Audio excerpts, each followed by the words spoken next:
अस्सलाम वालेकुम नाज़रीन किराम, मैं हूं आपका होस्ट अयाज अहमद। नाज़रीन किराम, एक तरफ तो पाकिस्तान तहरीक इंसाफ आज बड़ा पावर शो करने के लिए जा रही है सवात के अंदर। मुराद सईद आज इंतहाई अहम खिताब करेंगे और दूसरी जानब पाकिस्तान तहरीक इंसाफ के सोशल मीडिया ने अपना काम कर दिखाया है। तहरीक इंसाफ की लीडरशिप बैकफुट के ऊपर चली गई है और सबको अब यह बात समझ आ गई है कि अगर हमने mines and mineral bill pass करवाना है तो सारी की सारी चीजें ब्लैक एंड व्हाइट में इमरान खान के सामने रखनी पड़ेंगी। इमरान खान को बताना पड़ेगा, अगर इमरान खान रजामंदी जाहिर करते हैं तो उसके बाद केपी असेंबली से यह बिल पास होगा।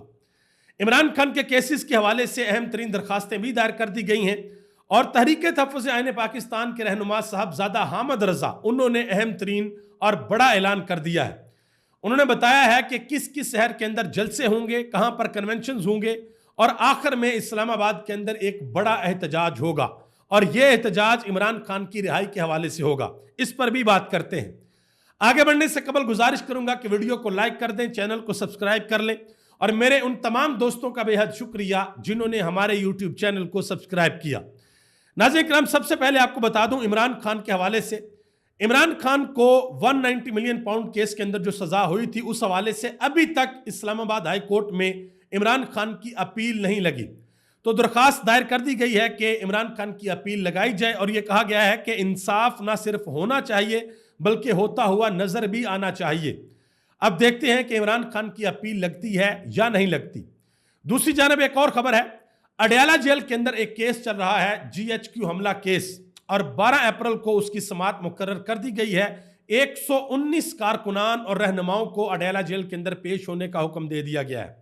अगर ये समाअत होती है तो इसका मतलब है कि इमरान खान मीडिया से गुफ्तगू करेंगे और मीडिया फिर सवाल पूछेगा, मीडिया बताएगा कि आपके कारकुनान बाहर क्या डिमांड कर रहे हैं, आपकी पार्टी के लीडरान बाहर क्या कर रहे हैं, किसी किस्म का बिल आ रहा है, क्या आपको बिल के बारे में बताया गया या नहीं बताया गया।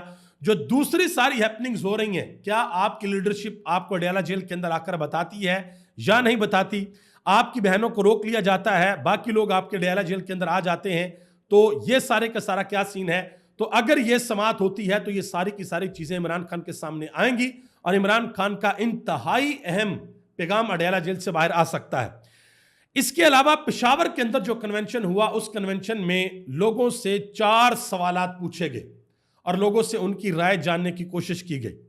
पहला सवाल यह पूछा गया कि यह जो बिल है, क्या यह बिल इमरान खान की हमायत से पास होना चाहिए। लोगों ने कहा जी बिल्कुल इमरान खान की हमायत से पास होना चाहिए।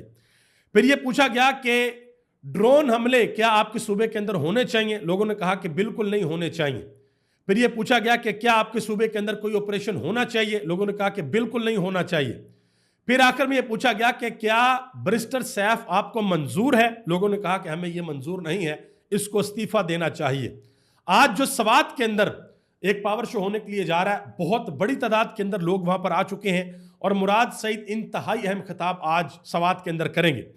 आगे आ जाए जी, जो केपी हुकूमत के मशीर खजाना है मुजम्मल असलम, उन्होंने समीना पाशा को इंटरव्यू देते हुए एक बात कही है। कहते हैं कि मिनरल एंड माइनिंग एक्ट पढ़ें, जहां पर आपको लगे कि यहां पर हम वफाक को कुछ दे रहे हैं, वहां पर लाइन लगाएं, तस्वीर खींचें और सोशल मीडिया के ऊपर डाल दें। मजीद कहते हैं कि सऊदी अरब सिर्फ तेल निकाल कर कहां से कहां पहुंच गया, हम अपनी मदनियात निकाल कर आगे क्यों नहीं बढ़ सकते। बिल्कुल ठीक बात है। अगर अल्लाह पाक की ज़ात ने पाकिस्तान के अंदर एक खित्ते को मादनियात से माला माल किया है तो हमें ज़रूर अल्लाह की उन नेमतों से फ़ायदा उठाना चाहिए। लेकिन सवाल ये नहीं है। मुजम्मल असलम साहब, आपका जो कारकुन है, जो इमरान खान के वोटर हैं, सपोर्टर हैं, वो आपसे सिर्फ एक सवाल पूछ रहे हैं कि क्या इसके ऊपर आपने इमरान खान को ऑन बोर्ड लिया है या नहीं लिया। एन मुमकिन है कि जब आप बिल ये इमरान खान के सामने जाकर रखें और ये बताएं कि ये फलां बंदे ने बिल ड्राफ्ट किया है, हम इसको पास करने लगे हैं, हमारे सूबे की आवाम का इसमें ये फायदा हो सकता है। इमरान खान आपको कह दें कि ठीक है भाई पास कर दो, इसमें किसी किस्म का कोई मसला नहीं है। तो बिला वजह एक हिजानी कैफियत पाकिस्तान तहरीक इंसाफ की लीडरशिप और वर्कर के दरमियान ये जो पैदा हो रही है, मेरा नहीं ख्याल कि इसको पैदा होना चाहिए। इमरान खान के सामने सब कुछ व्हाइट एंड ब्लैक में रखना चाहिए। डॉक्टर शहबाज गिल ने बाकायदा तौर पर एक ट्वीट किया। उन्होंने कहा जी मैंने पार्टी लीडरशिप के सामने बाज़ाब्ता तौर पर अपना नुक्ता नज़र वाज़ेह तौर पर रखा है कि केपी के अंदर जो मिनरल बिल है उसको उस वक्त तक किसी सूरत पास ना किया जाए जब तक इमरान खान को इस पर मुकम्मल ब्रीफिंग नहीं मिलती और वो इसकी मंजूरी नहीं देते और अलीमा खान साहबा अवाम को उनकी मंजूरी का नहीं बता देती। यानी कि अब अलीमा खान साहबा के ऊपर अवाम एतबार करेगी कि अलीमा खान बाहर आएंगी और आकर बताएंगी कि इमरान खान को ये बिल मंजूर है या नहीं मंजूर। एक बड़ी अहम बात की है नौजवान साफी जुबैर अली खान ने। उन्होंने कहा कि अली अमीन गंडापुर और उनके भाई फैसल अमीन वो बिल का दिफा करने के लिए फौरन आ जाते हैं, लेकिन बाकी जो मसले मसाइल हैं उनके ऊपर वो नहीं बोलते, जो पार्टी के मसले मसाइल हैं। उन्होंने कहा कि इमरान खान की बहनों को वीराने के अंदर छोड़ा गया, लेकिन किसी को कोई फर्क नहीं पड़ता, कोई नहीं बोलता।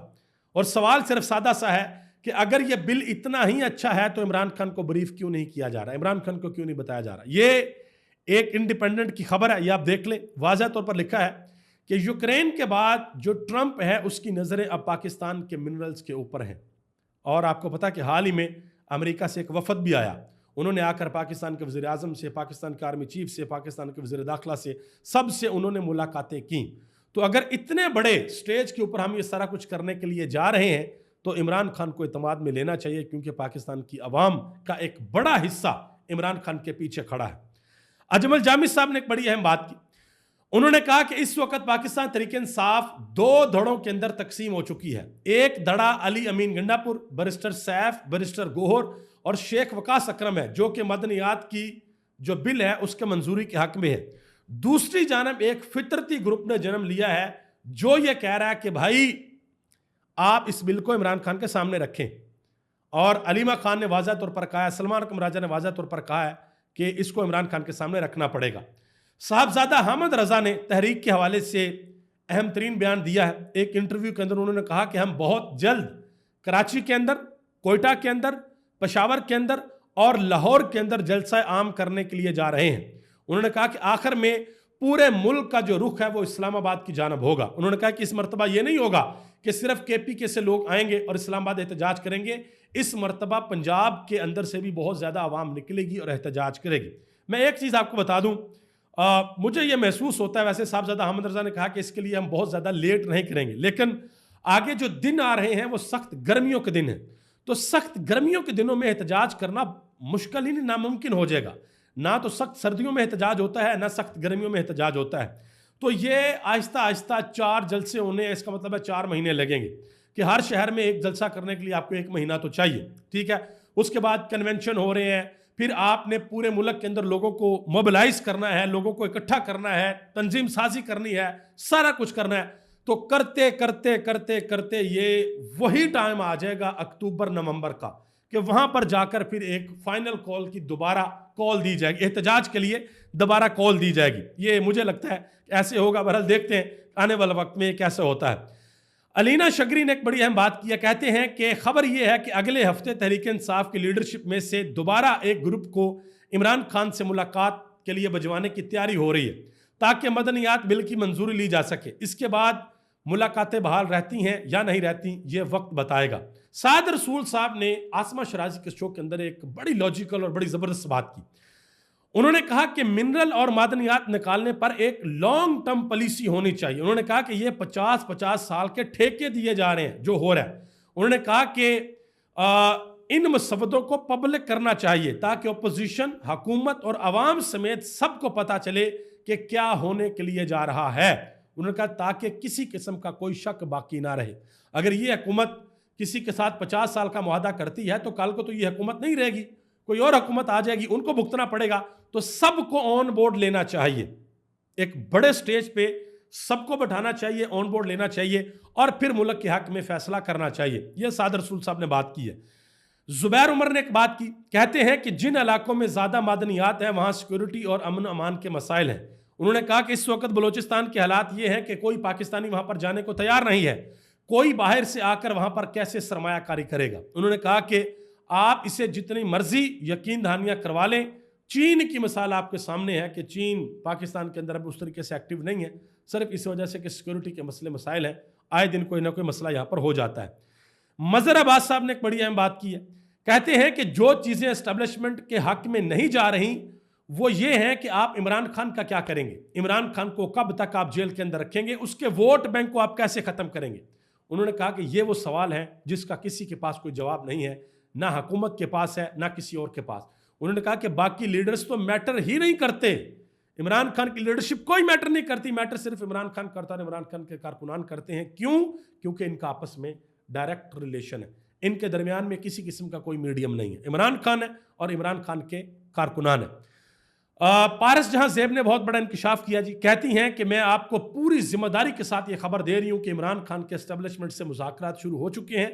बहरहाल इमरान खान डील नहीं करना चाहते और ना ही वो ये चाहते हैं कि ऐसा तासर जाए कि मैंने किसी किस्म की कोई डील की है।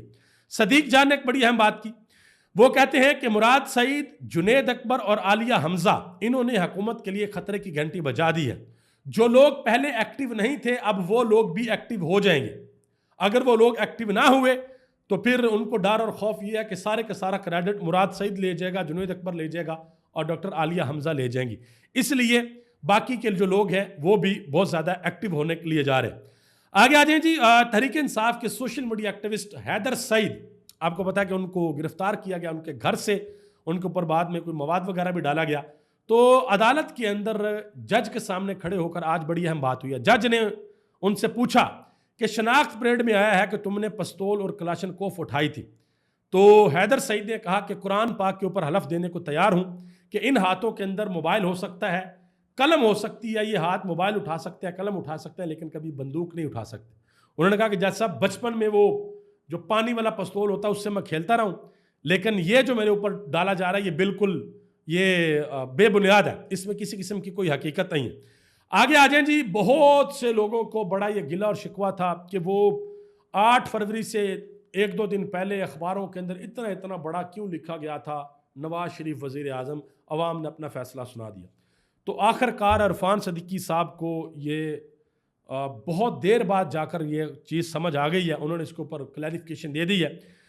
उन्होंने कहा जी मियाँ साहब ने वज़ीर आज़म ना बनने का फैसला इलेक्शन से बहुत पहले कर लिया था। वो माइंड बना चुके थे कि चाहे सादा अक्सरियत मिले या 2/3, मैं चौथी बार वज़ीर आज़म नहीं बनने के लिए जा रहा। उन्होंने कहा जी इश्तिहार देने वालों को भी नहीं मालूम था कि किसने वज़ीर आज़म बनना है।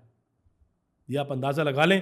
और मैं अक्सर ये कहता हूँ कि ना तो ये अवाम सरों से गंजी है और ना ये रोटी को चोची कहती है। ये अवाम अब बड़ी समझदार हो चुकी है, इनको अब सब पता चल चुका है कहाँ से किस वक्त क्या होता है, किस इंटेंसिटी के साथ होता है। अभी तक लिए इतना ही। आप सबका बहुत बहुत शुक्रिया। मुझे इस दुआ के साथ इजाज़त दें कि अल्लाह ताला पाकिस्तान पर अपना ख़ास फजल और करम फरमाए।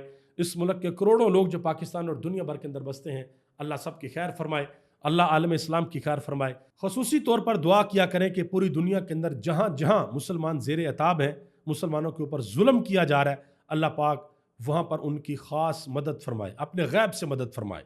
आप सबका बहुत बहुत शुक्रिया।